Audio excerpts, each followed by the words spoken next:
ആശുപത്രിയിൽ നിന്നും ഡിസ്ചാർജ് ചെയ്ത രോഗിയെ ബില്ലടയ്ക്കാത്തതിന്റെ പേരിൽ തടഞ്ഞു വച്ചതിന് പിഴയിട്ടിരിക്കുകയാണ് ഉപഭോക്തൃ കോടതി. കേരളത്തിലെ ഒരു സ്വകാര്യ ആശുപത്രിക്കും ഇൻഷുറൻസ് കമ്പനിക്കുമെതിരെയാണ് ഈ നടപടി ഉണ്ടായിരിക്കുന്നത്. ചുങ്കത്തറ സ്വദേശി നൽകിയ പരാതിയിന്മേലാണ് നടപടി വന്നിരിക്കുന്നത്. പരാതി നൽകിയ വ്യക്തിയുടെയും കുടുംബത്തിൻ്റെയും പേരിൽ 2015 മുതൽ ഹെൽത്ത് ഇൻഷുറൻസ് ഉണ്ടായിരുന്നതാണ്. 2024 സെപ്റ്റംബർ 18 പരാതിക്കാരൻ്റെ മകന് ശ്വാസതടസ്സം അനുഭവപ്പെട്ടതിനാൽ പെരിന്തൽമണ്ണയിലെ ഒരു സ്വകാര്യ ആശുപത്രിയിൽ അഡ്മിറ്റാക്കി വിശദമായ പരിശോധനയ്ക്ക് ശേഷം അവർ സർജറി നടത്തുകയും ചെയ്തു. 2024 സെപ്റ്റംബർ 19 തന്നെ അവർ ഡിസ്ചാർജ് ആവുകയും ചെയ്തു.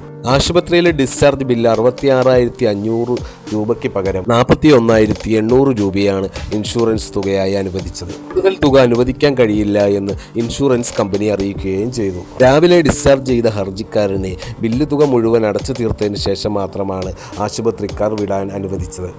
തുടർന്നാണ് മുഴുവൻ ചികിത്സാ ചിലവും അനുവദിക്കണമെന്നും ആശുപത്രി ബില്ല് അടയ്ക്കാൻ കഴിയാതെ വന്നതിനാൽ ഹോസ്പിറ്റലിൽ കഴിയേണ്ടി വന്നതും ഹോസ്പിറ്റലിൻ്റെയും ഇൻഷുറൻസ് കമ്പനിയുടെയും ഭാഗത്തു നിന്നുണ്ടായ വീഴ്ച കൊണ്ടാണ് ഇങ്ങനെ സംഭവിച്ചത് എന്ന് പറഞ്ഞ ഹർജിക്കാരൻ ഉപഭോക്തൃ കമ്മീഷനിൽ പരാതി നൽകിയത്. രേഖകളിൽ അഡ്മിഷൻ്റെയും ഡിസ്ചാർജിൻ്റെയും തീയതിക്കൊപ്പം സമയം കൂടി രേഖപ്പെടുത്തണമെന്നും ആശുപത്രികൾക്ക് ബാധ്യതയുള്ളതാണ് എന്നും മെഡിക്കൽ ബില്ല് അടയ്ക്കാത്തതിൻ്റെ പേരിൽ രോഗിയെ ആശുപത്രി വിട്ടു പോകാൻ അനുവദിക്കാതിരുന്നത് സേവനത്തിൻ്റെ വീഴ്ചയാണ് എന്നും കമ്മീഷൻ വിധിച്ചു.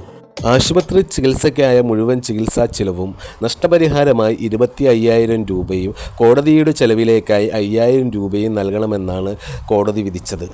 45 ദിവസത്തിനുള്ളിൽ ഈ വിധി നടപ്പിലാക്കാത്ത പക്ഷം വിധിക്കപ്പെട്ട സംഖ്യയ്ക്ക് 9% പലിശയും നൽകണമെന്നും കെ മോഹൻദാസ്, പ്രീതി ശിവരാമൻ, മുഹമ്മദ് ഇസ്മായിൽ എന്നിവർ അംഗങ്ങളായ കമ്മീഷൻ വിധിച്ചു.